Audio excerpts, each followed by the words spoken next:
Arturo Contreras de Pie de Página. Esta semana se cumple un mes de que se empezó a aplicar la vacuna de AstraZeneca, ¿no?, en la Ciudad de México. Sí. Pues han anunciado que hasta el 23 de marzo, ¿no?, a finales de este mes, se van a tener las primeras dosis embotelladas en México.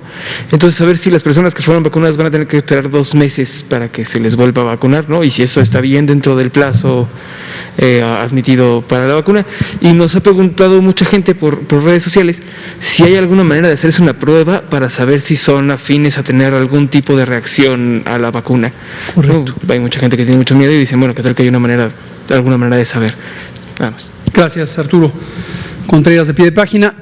La primera pregunta me parece una inquietud también muy importante por parte de las personas que recibieron la primera dosis de vacuna AstraZeneca y saben que se recomienda a partir del día 28, después de esa primera dosis, recibir la segunda dosis, con también un margen que va aproximadamente hasta los 35 días, de acuerdo a lo que ha recomendado la Organización Mundial de la Salud y también nuestro grupo técnico.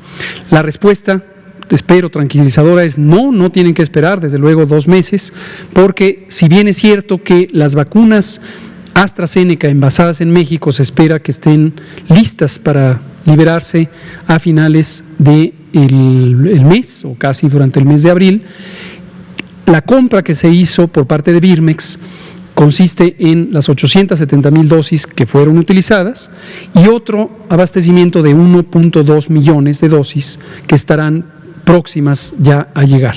Posiblemente en un par de semanas llegarán este segundo abastecimiento y justamente fue contemplado para que se utilizara en la segunda dosis más primera dosis del remanente. La diferencia entre 1.2 millones y los 870,000 personas que fueron vacunadas. Respecto a pruebas para saber si puedo o no recibir determinada vacuna, no existen tales pruebas, no existe una situación específica en donde se puedan hacer pruebas para saber cuál es la vacuna para la que es elegible cada persona. Lo que sí recordamos es que las personas que tienen alergia, historia de alergia grave, anafilaxia, choques anafilácticos, no deberían recibir la vacuna de Pfizer, porque sí hay una recomendación explícita por parte del laboratorio Pfizer de no utilizar la vacuna en personas que tienen historia de alergia grave. Y es preferente esperar a otra vacuna y es muy importante, si ya se conoce esto, abstenerse de acudir cuando se está utilizando la vacuna Pfizer o, mejor aún, informar que se tiene una alergia grave para que quede registrada la persona como elegible para vacunación, pero con una vacuna sustituta y se programe su vacunación con otra de las vacunas que están disponibles. Muchas gracias. Por favor, adelante. Nos vamos así en escaneo, empezando por quienes no participaron ayer. Hoy no le va a tocar a Natalia. Por favor, adelante. Gracias, buenas noches. Andrea Vega, de Animal Político.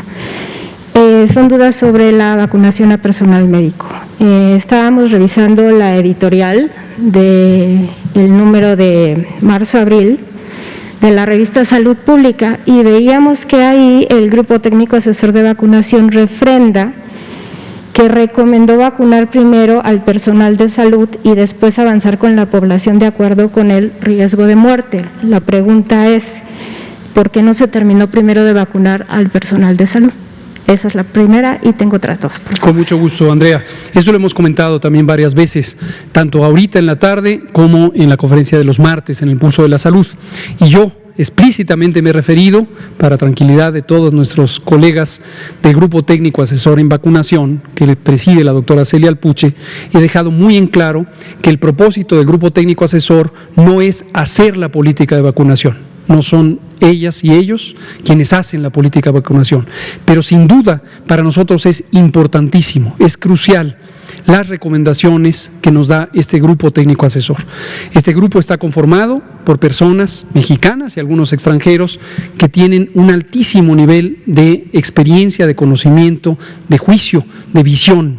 sobre no solamente los aspectos de salud, médicos o de virología o de epidemiología y muchos campos de la salud, sino también de otras disciplinas, la bioética, por ejemplo, el derecho, los derechos humanos, los derechos de las mujeres, por ejemplo.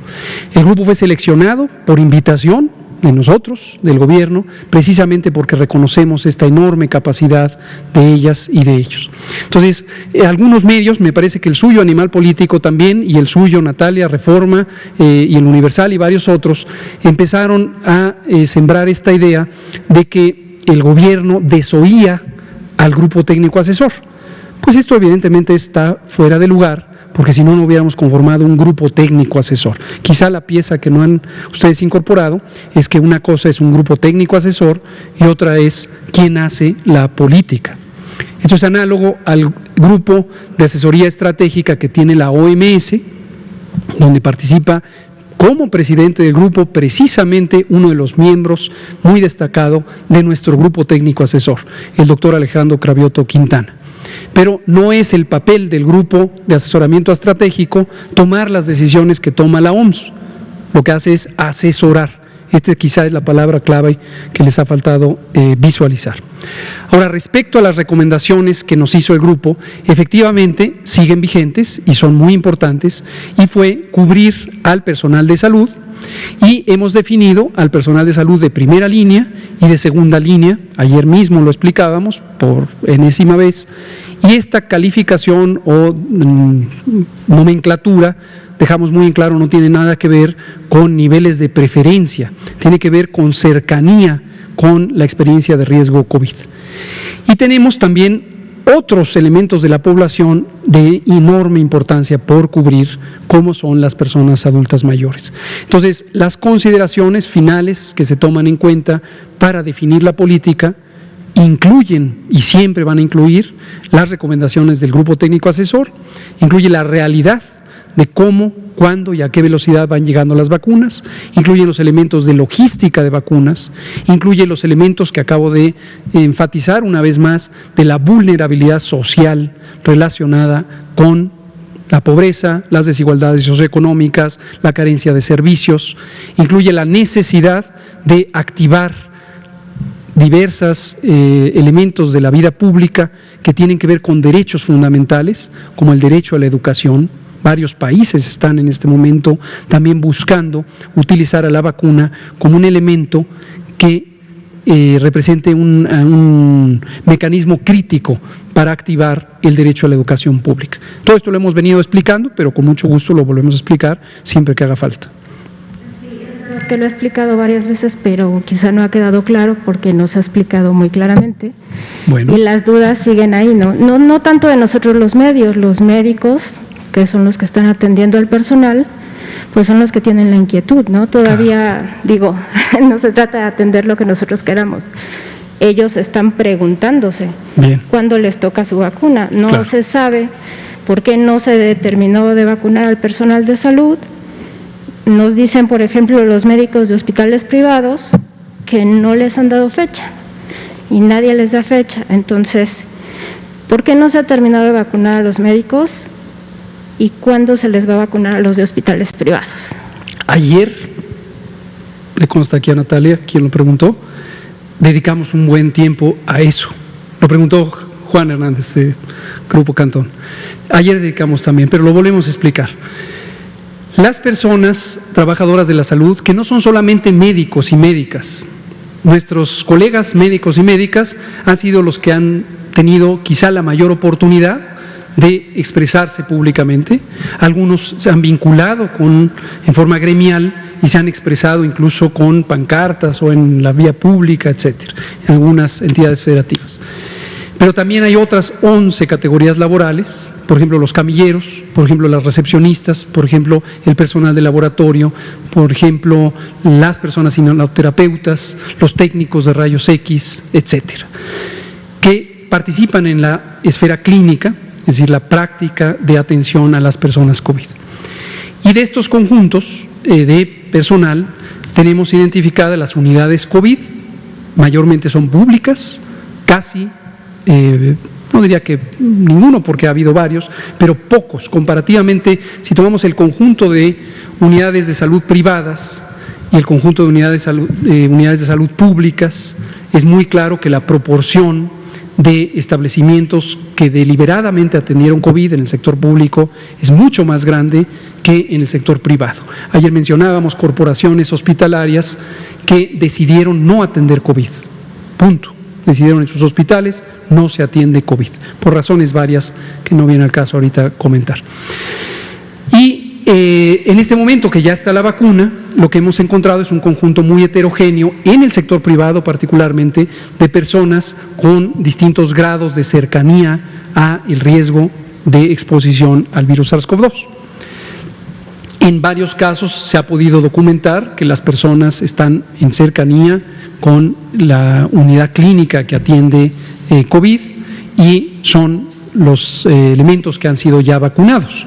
No se limita ahí, seguimos todavía ampliando la cobertura tanto en el sector público como en el sector privado, como lo acabo de mencionar también con la diapositiva.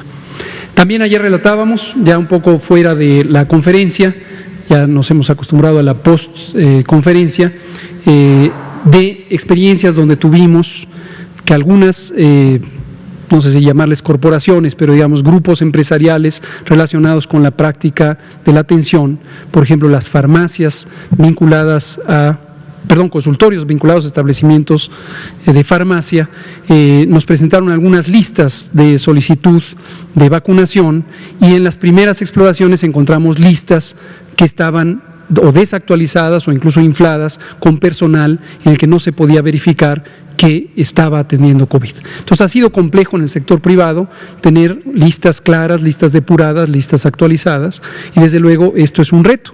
Ayer preguntaban las compañeras qué se puede hacer. Seguimos pidiendo la colaboración, más que la protesta, la colaboración de quien puede integrar listas claras, listas definidas, que nos permitan saber la equivalencia de la exposición al riesgo COVID en el sector privado con la misma claridad que lo tenemos en el sector público. Muchas gracias, Andrea. Adelante. De personal de primera línea de hospitales privados que ya se haya vacunado, ¿tienen el porcentaje? Sí, lo hemos comentado varias veces. Vamos a traer el dato actualizado y sí, con mucho gusto. Okay. Incluye al Hospital ABC, por cierto. Fue el primero que empezó a vacunarse. Gracias. Gracias. Allá, por favor, atrás, luego Juan Hernández, Liliana Noble. No, allá, por favor, con el compañero. Sí, buenas tardes, Bogdán Castillo de Televisa. Le quería preguntar respecto a los estudiantes argentinos que llegaron a Buenos Aires ya contagiados. No sé si ya se tiene por parte de la Secretaría de Salud datos de laboratorio por un lado y por el otro, estos estudiantes argentinos ¿se contagiaron en Argentina y viajaron a México o bien se contagiaron en Cancún y viajaron a Buenos Aires? No sé si ya tengan ese dato preciso. Muchas gracias. No, cuando lo tengamos vamos a dar un informe detallado. Aquí agradecemos desde luego la colaboración del gobierno de Quintana Roo, del propio gobernador Carlos Joaquín y de su magnífica secretaria de Salud, la maestra Alejandra Aguirre. Inmediatamente reaccionaron ante esta comunicación que se supo por medios no técnicos sino por las noticias, dado que en el Estado no se había tenido por parte del laboratorio que hizo los exámenes ninguna notificación hacia la autoridad sanitaria estatal, lo cual es una obligación establecida por ley. Se incumplió en ella por parte de este laboratorio privado, laboratorio que no está acreditado para el ejercicio de la práctica de esta prueba. Desde luego estamos en espera de información detallada sobre otras acreditaciones o licencias de funcionamiento que esperamos tenga en regla.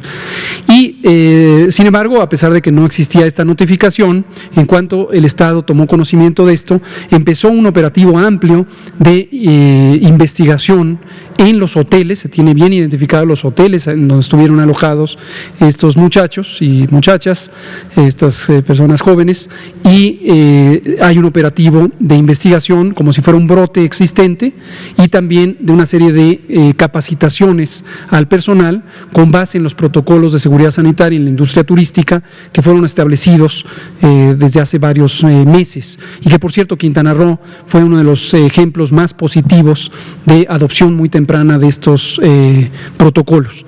Entonces eso nos da mucha tranquilidad. Quintana Roo, siendo un estado que depende de la industria turística, se tomó muy en serio la seguridad sanitaria en la industria turística, particularmente en Cancún, pero desde luego también en Chetumal y otros lugares, Cozumel, Isla Mujeres, etcétera, y sobre lo ya construido están trabajando sobre este informe. En cuanto lo tengamos, seguramente será antes de que acabe la semana, comentaremos los detalles. Muchas gracias. ¿Ya tienes? Por favor, por favor. Como ustedes saben, el Reglamento Sanitario Internacional es un instrumento, ¿no?, que nos vincula entre los diferentes países que pertenecemos a la Organización Mundial de la Salud y que, si bien es cierto, tiene muchas objetivos, muchas actividades dentro del mismo. Una de ellas es precisamente poder intercambiar información oficial, fehacientemente verificada entre los países. Desde que se tuvo conocimiento de este evento, nosotros hicimos ya la petición oficial a través del Reglamento Sanitario Internacional, es decir, con el punto nacional focal de Argentina. Hemos pedido toda la información, aún tampoco no nos ha llegado, pero obviamente en el momento en que la tengamos, entonces podremos tener también toda la información que el país en su momento recabó a la llegada de estas personas, cuáles fueron esos estudios que se realizaron, cuál es el número en su momento que comentan ellos salieron positivos, y obviamente los antecedentes de fechas de inicio de síntomas y todo relacionado, como para poder complementar la investigación en nivel local. Entonces, cuando tengamos toda la información, con mucho gusto, como decía el doctor López-Gatell, la estaremos compartiendo. Muchas gracias, doctora Lomía. El doctor Lomía es nuestro punto focal nacional para el Reglamento Sanitario Internacional. Él es el jefe de esta oficina de responsabilidad. Muchas gracias, doctor. Liliana Noble, Pulso Saludable. Gracias. Buenas noches, Liliana Noble de Pulso Saludable. Doctor Gatell, la semana pasada el doctor Riu, cuando le preguntaba justamente de qué pasaba con estos médicos que todavía no tienen la vacuna de consultorios privados sin pertenecer a una institución privada, que están aislados, y odontólogos, me decía justamente que para evitar estas listas infladas o mala información, estaban pensando en diseñar una plataforma para que estuviera lista y ellos pudieran ingresar y registrarse. Preguntarle si esta plataforma ya está lista o ya va a estar lista próximamente para que ellos puedan registrarse. Y también me gustaría conocer si, adicional a Remdesivir, en COFEPRIS están pensando en algunos otros medicamentos que estén en fase 3 de estudio o que ya estén listos para la aprobación de uso de emergencia, entendería, para la COVID-19. Muchas gracias por ambas preguntas. Sobre este tema de la plataforma, tenemos varios mecanismos. Este es uno que comentaba el doctor López Ridaura, pero también quiero agradecer públicamente la participación incluso de legisladoras y legisladores que en sus propios distritos han recabado información de personas profesionales de la salud que tienen estas peticiones. Aprovecho aquí para recordarles que no se olviden que el personal de salud no solo son médicas y médicos. Desde luego, nosotros, siendo médicas y médicos, es natural que a veces nos inclinamos, me refiero no a nosotros en el Ejecutivo, sino estoy pensando en varios de los legisladores y legisladoras que nos han planteado esto, que son médicas y médicos. No se olviden que no solamente representan a médicas y médicos, también representan a los otros elementos del personal de salud, y que también es muy importante considerarlo. Pero son varios mecanismos con los que estamos explorando el tener una identificación facilitada y clara del personal que está en riesgo COVID y que debe ser vacunado. Sobre medicamentos, sí, en general, COFEPRIS a lo largo de esta epidemia se ha mantenido con un mecanismo específico. Desde luego quiero hacer notar que fue mucho más eficiente a partir de que entró la comisionada América Orellana, comisionada de autorización sanitaria, y la comisionada Olga Piña, y también, desde luego, ahora que se ha incorporado el comisionado federal Alejandro Sbarch. Es un mecanismo específico para tener una evaluación expedita de aquellos insumos que son relevantes para la atención de COVID, las propias vacunas, los medicamentos, incluso los dispositivos. COFEPRIS tenía un rezago histórico monumental de varios sexenios, que está asociado, como lo hemos comentado en varias ocasiones, con una historia de práctica de muy poca transparencia institucional. muy poca, muy poca. Históricamente COFEPRIS ha tenido este problema de poca transparencia y cada vez que lo decimos dejamos muy en claro que sabemos que quien es responsable de eso no es el personal operativo, por quien tenemos un gran respeto, sino quien ha estado al frente en los puestos directivos de la institución. Entonces, con este rezago diferencial, rezago además poco documentado, COFEPRIS ha estado en la tarea de limpiar ese rezago, esclarecer por qué algunos trámites estaban largamente rezagados y cuáles tienen oportunidades de salir más rápidamente de acuerdo a la solidez técnica de los documentos. Pero regresando a COVID, sabiendo que íbamos a tener una cantidad de insumos, incluyendo medicamentos, de oportunidad para el tratamiento de la COVID-19, tenemos un mecanismo explícito para atender estas solicitudes.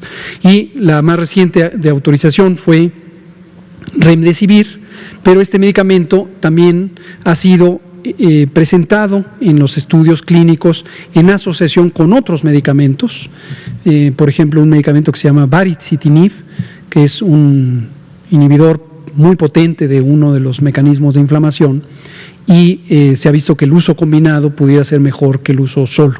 Entonces también se están considerando y se está evaluando este otro tipo de medicamentos. Por el momento no quisiera comentar cuál es el estado de resolución hasta que el comisionado Sbarch nos lo indique. Y finalmente, doctor, me comunican que en el municipio de Tlaltizapan, de Zapata, en Morelos, el ayudante de la presidencia municipal de este pequeño municipio, se llama Omar Pérez Jiménez, les dijo a los adultos mayores que la Jornada Nacional de Vacunación, que no se hicieran ilusiones, que la Jornada Nacional de Vacunación terminaba el 24 de marzo y que no iba a haber vacuna para ellos. La verdad es que me dio mucha tristeza porque hay personas muy viejitas que se comunicaron conmigo y llorando me hicieron este comentario, y creo que no está padre escuchar a alguien añoso que tenga esta tristeza cuando ve que en otros lugares sí está ocurriendo. Y también ahí en Morelos me comunican que en otro municipio les habían avisado en Tepoztlán que iban a llegar 5,000 dosis, que llegaron solo 1,800, entonces la gente adulta mayor cerró las calles y entonces los encargados del lugar de vacunación dijeron, bueno, ya no nos cierren las calles, les vamos a dar su oportunidad de vacuna, regresen mañana. Entonces me gustaría que nos platicara, o más bien que ayudara a esta gente a que primero no les tomen el pelo, que no se dejen engañar y que lo que les prometan, que les cumplen, porque finalmente es una vacuna que se paga con los impuestos de todos nosotros, ¿no? Así es, gracias. Muchas gracias. Aquí aprovecho a retomar las palabras de nuestro comisionado Alejandro Sbarch esta mañana en el aeropuerto, recordarle a toda la población que se trata de un programa de cobertura universal, como atinadamente enfatizaba el presidente, de cobertura universal. Esto quiere decir todas las personas en México van a recibir esta vacuna. Se ha comprado, se ha contratado en algunos casos ya comprado, en otros contratado para que sea entregada, y cuando se entregue será pagada la vacuna para todas y todas las personas en México, de modo que no importa dónde viva usted, en cualquier lugar, Tlaltizapán, Morelos, Tepoztlán, Morelos, o cualquier lugar, en cualquier entidad federativa, le va a tocar la vacuna. Es un programa del Gobierno de México. Efectivamente es un programa que se paga con el Tesoro de la Nación, con los impuestos de todas y todos quienes pagamos impuestos y otras recaudaciones que tiene el Estado mexicano, y de ahí viene. Entonces no se le debe un favor a nadie, absolutamente.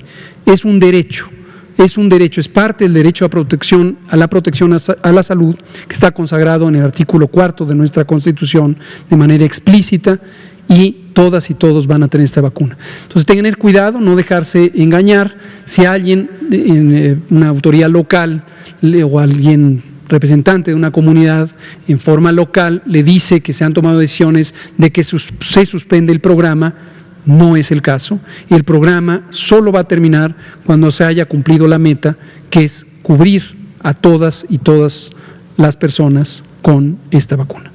Muchas gracias, Liliana Noble. Juan Hernández y Otilia Carvajal, nos quedan pocos minutos, pero a ver si logramos. Rápidamente. Juan Hernández de Perico Baxa, Grupo Pagatón. Dos cosas. Uno, hasta ahorita, ¿cuántas personas son las que se han reportado, que presuntamente habían muerto por la vacuna? Bueno, no que no han muerto, pero ¿cuántos exámenes se les han realizado? ¿Cuántos especialistas han participado en estos exámenes precisamente para descartar esta relación, como usted lo mencionaba? Y la segunda, hay dudas referente a lo que había informado el presidente López Obrador de que en abril se termina de vacunar a todo lo que es los adultos mayores, pero ¿es la primera dosis o ya las 2 dosis completas? Sería eso rápidamente. Muchas gracias, le respondo la segunda para que haya claridad.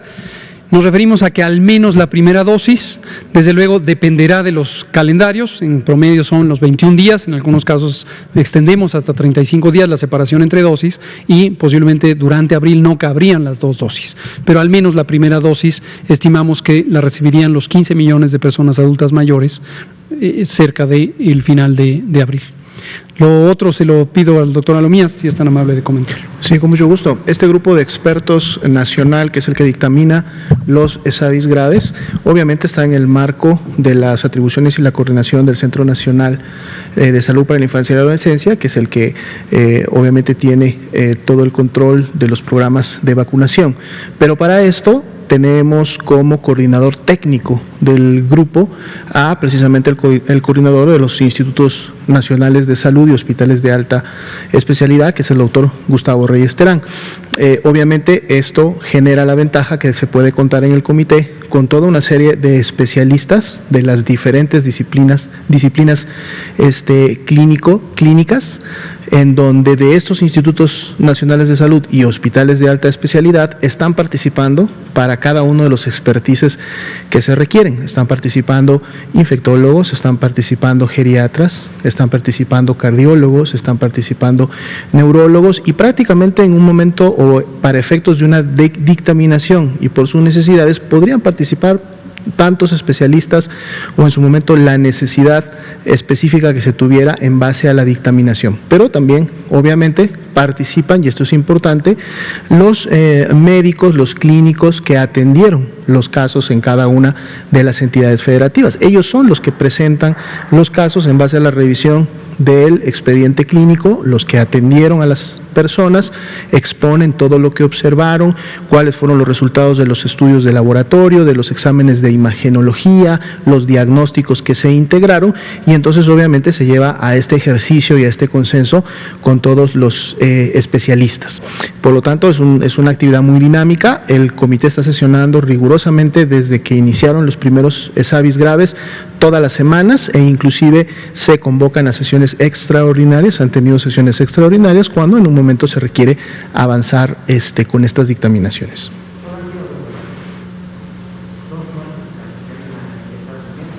No, hasta el momento tenemos ya dictaminadas 9 defunciones que la dictaminación ha sido muy clara, que no hay ningún tipo de causalidad ni relación a la vacuna, es decir, son defunciones que lamentablemente han ocurrido, pero que son coincidentes con el antecedente vacunal. Súper. Pues muchas gracias. Otilia, disculpe, ya no nos va a dar tiempo de atenderla, pero si quiere mañana.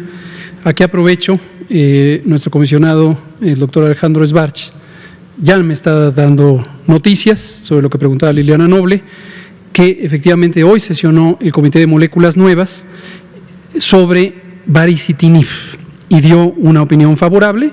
Me está ya recomendando que lo anunciemos. Hay una opinión favorable del Comité de Moléculas Nuevas. Lo que procede ahora es la integración formal de la autorización sanitaria de uso de emergencia en las condiciones que hayan sido establecidas, pero ya es un hecho que con esta recomendación favorable ya dado que COFEPRIS trabaja con el nuevo formato optimizado que se basa en las mejores prácticas que tiene la Agencia Europea de Medicamentos, hemos adoptado ese modelo con el trabajo que ha hecho el doctor Sbarch y hemos definido estos mecanismos ágiles de evaluación que están ya en práctica. Remdesivir fue la primera experiencia de uso de esos mecanismos ágiles, ahora está baricitinib, un inhibidor de la Janus quinasa, que ahora se utiliza en combinación con Remdesivir en un esquema recomendado. Ya veremos cuáles las indicaciones formales. Aquí terminamos, son las 20 horas con 1 minuto. Muchas gracias, gracias como siempre a nuestros colegas de CEPROPIE que nos dan un apoyo formidable, también a los camarógrafos por allá y gracias a ustedes aquí en la sala. Hasta mañana.